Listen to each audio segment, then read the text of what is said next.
میں بھی ڈری ہوئی تھی، میری عمر کم تھی، اس کی زیادہ تھی، لیکن پھر بھی کہتے نا دل جب کس پہ آ جاتا ہے تو یہ عمر کا تقاضا نہیں رہتا۔ بس کچھ وقت ایسے ہی گزرا، پھر اس کے بعد میں وہ ایک دن مجھ سے کہنے لگا کہ میں 4-5 دن کے لیے کہیں جا رہا ہوں، تم بس اندر ہی رہنا۔ میں نے کہا کہ تم کہاں جا رہے ہو بتاؤ؟ کہنے لگا کہ میں کچھ انتظام کرنے جا رہا ہوں تاکہ ہمارا نکاح ہو سکے۔ اس طرح سے وہ کہہ کے مجھ سے میری ساری نقدی اور میرے سارے زیورات کس طرح سے اس نے اپنے پاس رکھے مجھے پتہ ہی نہیں چلا۔ میں تو یہ انجان میں رہی کہ میرے بیگ میں وہ ساری چیزیں رکھی ہیں۔ میں روز دیکھا کرتی تھی وہ میری ساری چیزیں ایسے ہی رکھی تھی، سارا خرچہ وہ خود اٹھا رہا تھا۔ میرے دل کو یہ احساس ہو رہا تھا کہ نہیں، جو بھی میری سہیلی کہتی تھی نا کہ یہ چال باز ہے، پیسے لے کے بھاگ جائے گا، تمہیں چھوڑ دے گا بیچ مزدار میں، تم نہ یہاں کی رہو گی نہ تم وہاں کی رہو گی، سب جھوٹ کہتی تھی۔ اس رات میں نے کچھ چیک نہیں کرا، میں سو گئی جس دن اسے جانا تھا۔ صبح کے ٹائم پہ وہ 5 بجے کے ٹائم نکلا اور کہنے لگا دیکھو 5 بجے کا ٹائم ہے، اندھیرا ہو رہا ہے، میں جا رہا ہوں اور پھر اس کے بعد میں جلدی آ جاؤں گا اور تمہارے لیے بہت سارا سامان لاؤں گا، تمہیں دلہن بناؤں گا اور اپنے گھر لے جاؤں گا، اپنے ماں باپ سے ملاؤں گا۔ وہ تو چلا گیا، لیکن 2 دن بیت گئے، 3 دن بیت گئے، اب اس کا فون بھی سوئچ آف آنے لگا۔ میں بار بار فون کر رہی تھی اور فون سوئچ آف بتا رہا تھا۔ اسی بیچ میں اس کا دوست آیا اور کہنے لگا کہ کیا ہو گیا؟ میں نے کہا دیکھو ابھی تک نہیں آیا ہے۔ میں نے اسے اس کے بارے میں بتایا کہ تمہارا دوست نے کہیں مجھے دھوکہ تو نہیں دیا، تو وہ چپ ہو گیا۔ اسی طرح سے 10 دن گزر گئے، لیکن اس کا کہیں اتا پتہ نہیں تھا۔ میں نے اس سے کہا بھی کہ تمہارا دوست میرے سارے زیور اور ساری چیزیں، پیسے سب لے گیا اور مجھے یہاں چھوڑ گیا، مجھے اس کا صحیح طریقے سے ایڈریس دو، مجھے بتاؤ، مجھے تو یہ بھی نہیں پتا وہ کس گاؤں کا ہے رہنے والا۔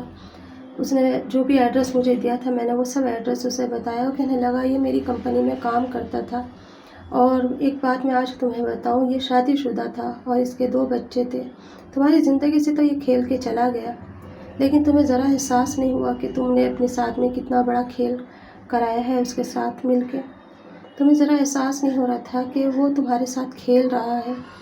تم جیسی لڑکیوں کے یہی انجام ہوتے ہیں۔ میں بہت سن کے رونے لگی، گھبرا گئی، اور میں نے کہا یہ تم جھوٹ بول رہے ہو؟ کہنے لگا کہ نہیں، میں سچ بول رہا ہوں، یہ شادی شدہ ہے اور اس نے مجھے منع کرا تھا تم سے بولنے کے لیے، اور مجھے بھی نہیں پتا اس کے گاؤں کون سا ہے کون سا نہیں، جہاں ہم کام کرتے تھے یہ وہیں کرائے پہ رہتا تھا، اس کے بال بچے اور اس کی بیوی دوسرے شہر رہتے تھے۔ اب میں بولی اب میں کیا کروں؟ بولنے لگا اپنی ماں کے گھر چلے جاؤ۔ میں نے کہا ماں کے گھر کس منہ سے جاؤں، کہ کیا کہوں گی امی سے جا کر کے؟ کہنے لگا کہ ماں باپ کبھی بھی اپنی اولاد کو ایسا نہیں چاہتے، شاید وہ تمہیں اپنا لے۔ میں نے کہا میں مر جاؤں گی پر میں نہیں جا سکتی۔ اس نے بھی میرے ساتھ میں پھر فائدہ اٹھایا اور کہا کہ تم میرے ساتھ بھی رہ سکتی ہو جیسے اس کے ساتھ رہ رہی تھی، تمہیں ہر چیز وہ میں دوں گا جس کی تم حقدار ہو، پر شرط یہی ہے کہ تمہیں ایسے ہی رہنا ہوگا جیسے وہ رکھتا تھا تمہیں اپنے ساتھ۔ میرے پاس کوئی اور آپشن نہیں تھا۔ میں نے اس کا 1 مہینے انتظار کرا۔ 1 مہینے تک جب وہ نہیں آیا تو مجھے مجبور ہو کے اس کے ساتھ رہنا پڑا، جس طرح سے میں اس کے ساتھ رہتی تھی۔ اس نے مجھ سے کہا کہ دیکھو میں بھی شادی شدہ ہوں، میرے بھی بچے ہیں، لیکن تمہارے سر پہ ہاتھ رکھ رہا ہوں اس لیے کہ تم کہیں اور کسی حوالے نہ ہو جاؤ۔ زندگی میں ایسے لوگ بہت پھرتے ہیں اور اپنا فائدہ اٹھا لیتے ہیں۔ میں چپ تھی، سمجھ نہیں آ رہا تھا اب میں کیا کروں، نہ میں اس کی رہی تھی نہ اس کی رہی تھی، نہ کوئی اور راستہ تھا، راستہ اسی گھر کا تھا جہاں مجھے اس طرح سے رہنا تھا۔ خیر وقت تھوڑا سا گزرا، 6 مہینے کے بعد اچانک 2-3 آدمی آئے اور آ کے انہوں نے میرے گھر کے اندر سے میرے کپڑے، میرے برتن سب باہر پھینک دیے اور کہا شام تک اگر روم نہیں خالی کرانا تو 4 ٹکڑے کر کے بورے میں بھر کے پھینک دیں گے۔ تم نہیں جانتی تم نے کتنا بڑا گناہ کرا ہے، تم نے ہماری بہن کا گھر اجاڑ دیا۔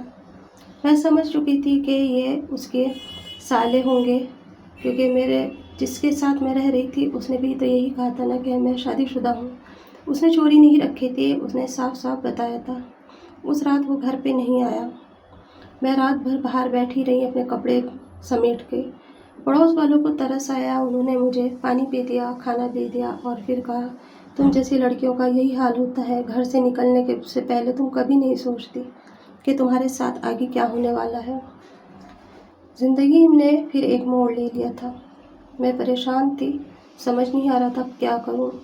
پولیس اسٹیشن جاؤں تو کس کے نام کی کمپلین لگاؤں، شاید وہ نام بھی فرضی ہو، نہ اس کا میرے پاس کوئی پروف تھا، نہ آدھار تھا، صرف ایک فوٹو کے بیس پہ میں کیا کر سکتی ہوں۔ ہار کے میں نے اپنی ماں باپ کے یہاں جانے کا فیصلہ لیا۔ امی کے گھر گئی، پہلے تو امی نے اندر نہیں لیا۔ پتہ چلا محلے والوں سے کہ باپ کا انتقال ہو چکا ہے۔ جس دن میں گئی تھی اس سے اگلے دن ہی میرے باپ نے پھانسی لگا لی تھی اور اپنے آپ کو مار دیا تھا۔ میرے باپ کی موت کی ذمہ دار میں خود تھی۔ آج بھی میرے دل میں یہ پچھتاوا ہے اور ساری زندگی میرے دل کے اوپر یہ بوجھ رہے گا۔